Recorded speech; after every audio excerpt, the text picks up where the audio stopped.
I grew up fighting. When I came to this country, one of the first things I had to do was, in my neighborhood at least, prove myself. We would fight for everything. One of my earliest fights was with this new kid. He looked he looked Haitian to me, and being in a school where there weren't too many Haitian kids, I kind of took a liking to him, me just assuming. Even if he wasn't Haitian, he just was a new kid, and I kind of wanted to get a hold of the new kid, be friends with him, because if he's friends with more people, I would essentially get, some cool points. And we just ended up fighting over something so silly. And he said, "Get your staying Haitian butt out of my face." I was like, "Well, you're Haitian too. I thought you were Haitian." He's like, "Do I look like a Haitian?" And you're probably listening to this podcast like, what the hell is a Haitian? But that's another subject. Well, if you're from Haiti or your family's from Haiti, you're obviously Haitian. But if you don't know why we're fighting because of that, that's a whole other subject. But we ended up just fighting, and nobody was there. It was just me, him, which to me, that's the best fight. It's two people who are coming to their wits' ends over a particular set of emotions. And we just ended up fighting in front of the school. Nobody's there, no faculty members, no students, not my brothers and sisters or his. We were just two young black boys fighting it out, fourth graders. And I won that fight. I beat him up. I beat him the hell up. And I just pushed him in some bushes, and I just walked away.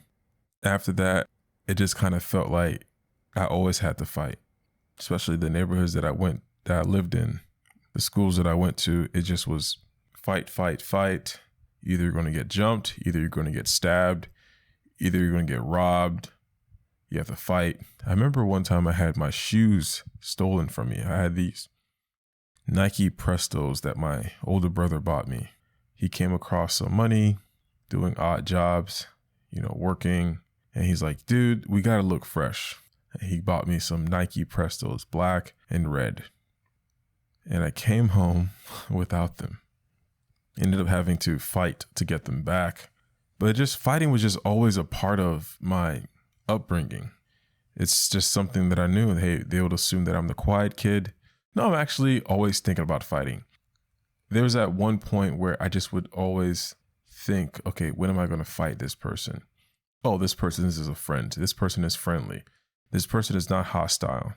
But it's kind of hard to judge because in the year of 2000, the year 2001, the year 2000, May 18th, I was sitting in my bus stop, and somebody who would I'd be sitting with on the bus and talk about Pokemon or the TV show Buzz Lightyear or Tarzan with, named Patrick, came by, looked at me and said, "Hey, you're Haitian, aren't you?" And I'm like, "Yeah." And he just knocked me over as I was sitting down waiting for the school bus. As he knocked me down, I had on a white shirt and some khaki pants. And he pushed me. The bus stop was at a park. So it's in a, raggedy neighborhood. So people eat and throw their leftovers on the floor. So when I fell backwards, because he pushed me, he was standing in front of me, he pushed me, and I fell down on some leftover lunch tray or with ketchup and fries.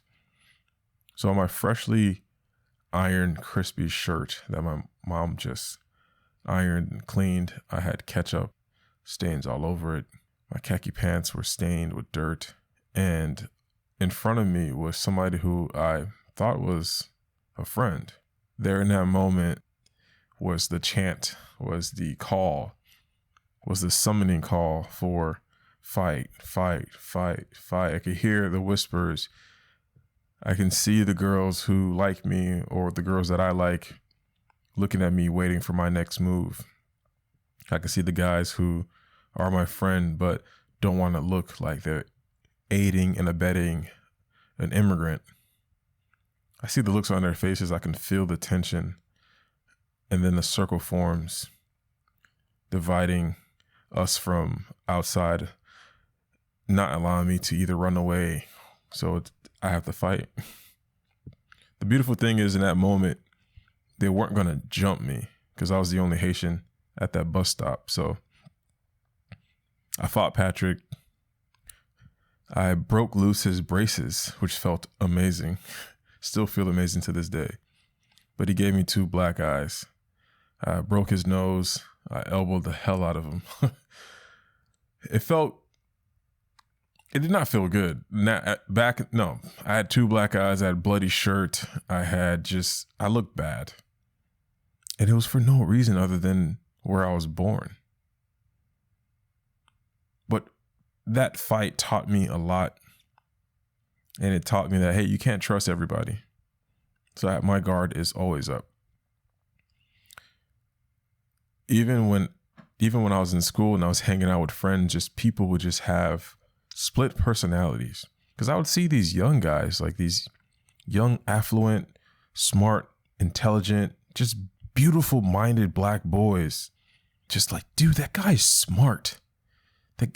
I'm not that good at math, but you can tell he's struggling at home. You can tell he should be medicated with something. He's just so, I know this story's about fighting, but there's this one kid, he was just so energetic, so smart and articulate, but he just came to school looking really raggedy, super musky sometimes.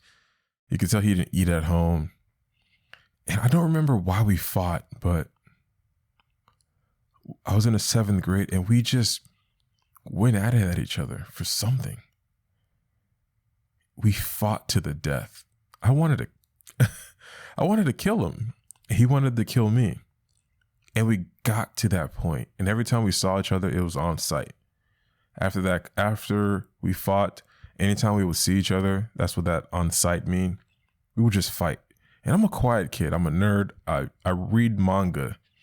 I have a Walkman radio and I listen to NPR. But anytime if I see a foe or anybody who's a threat to me, I would have to fight. Because it's like, okay, you're going to let them push you around. You're going to let them like pull your pants down. You're going to let them embarrass you. You're going to let them steal from you. No, you got to fight. That's the nature of the school that I went to. And you're asking, well, Gil, what about the faculty members? What about the security? They would watch and cheer on the assault of a Haitian immigrant because they don't like specific people. It doesn't make sense because I was born somewhere else. Other people would fight me and adults would watch and cheer. I think I said this before on another podcast, but the fights with me and these guys were different because after we fought, we became really close friends. We became close friends. We became really close. Some of them, we didn't go to the same high school. So after middle school, even during high school, if I would fight somebody as an adult, years later, I would see them. Like, for example, me and my wife went to this Chinese restaurant and there's this gentleman walks by and he says my name. Hey, what's going on, Gil? How's it going, bro? I said, oh, wow. He's working at this restaurant. And I stood up, gave him like a really nice hug. He gave me a hug. It was extremely like just a positive sight to see him. I was really happy. He was really happy. We started talking about the good old days. Man, it's really good to see you. I'll take care of you. Don't worry. I got you. I was like, no, don't worry about it. I said, no, I got you. I'll take care of you guys, give you guys a little discount. Nice to meet your wife, XYZ. And my wife was like, wow, that guy was so nice. That guy was so nice. I've never met your nice friends. Like, that guy's really, really nice. And I was like, well, that guy I wanted to kill, and he wanted to kill me all through middle school and high school. He made my life a living hell, and I made his life a living hell. We would fight to the death almost. Then we got into the wrestling team in high school, and we took that aggression to the mat, and it felt great. And it was really good to see him. And she's just looking at me like, what? We're not eating here. We're not eating here. I was like, dude, chill. It's completely fine. It's something about hand-to-hand combat, fighting for something, fighting somebody for your honor, fighting for respect. It just feels right. I don't know why.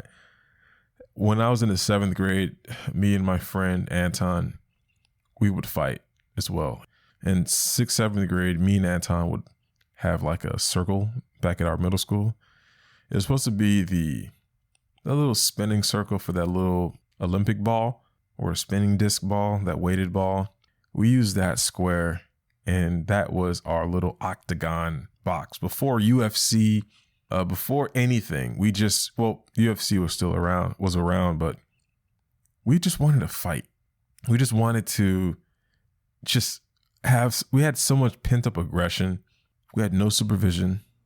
All our teachers were just doing whatever they wanted to do.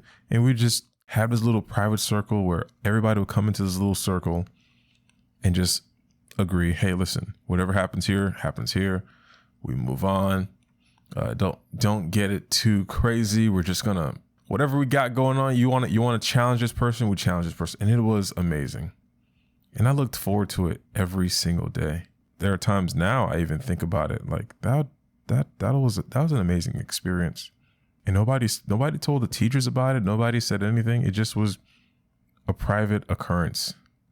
Super fun. Not deadly. Nobody like bleeded to death. Nobody broke any bones. It was just, hey, let's just do this here. Even right now as an adult, I don't have that pent up aggression. I want to fight somebody right now. I think it's all about like knowing that you can like mess somebody up kind of calms you down in a way, like, oh man. I'm laughing because I'm thinking about my wife. She would say some certain things and she's just like, what are you going to do, babe?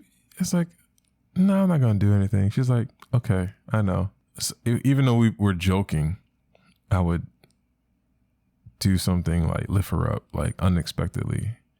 She's like, how are you lifting me up? Where is this strength coming from? It's like, listen, there's a lot of strength that you don't know about. Just know. And I feel like that's a lot of guys. And I'm just happy I was able to experience this level of humanity that a lot of people aren't even capable of harnessing because of their environment. Their environment essentially doesn't allow them to get to that point of anger, get to that point of aggression. I got to that point of aggression in my adolescent days. The times where there's so much angst, that's the word, where there's so much anger and rage and just, you're going through puberty. I got to fight my bullies and then make them my friend. Just was kind of lucky in that way, I guess. Fight with somebody, then you guys walk home together, school.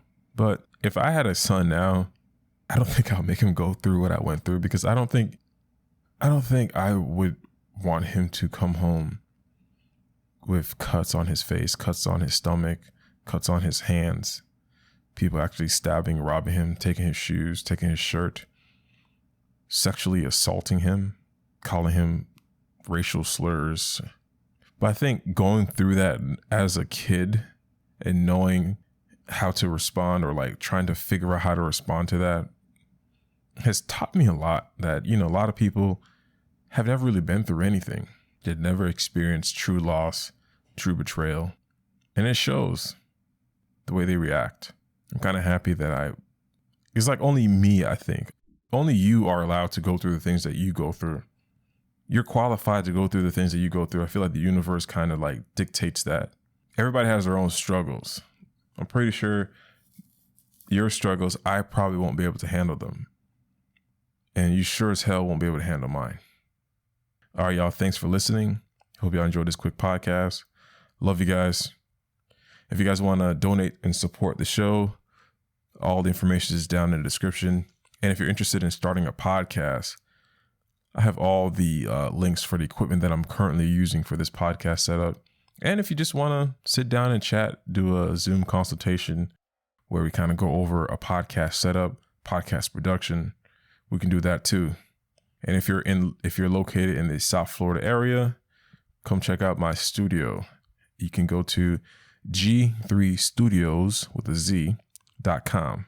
That's G3Studios with a Z at the end.com. All right, y'all. Love you guys. Peace.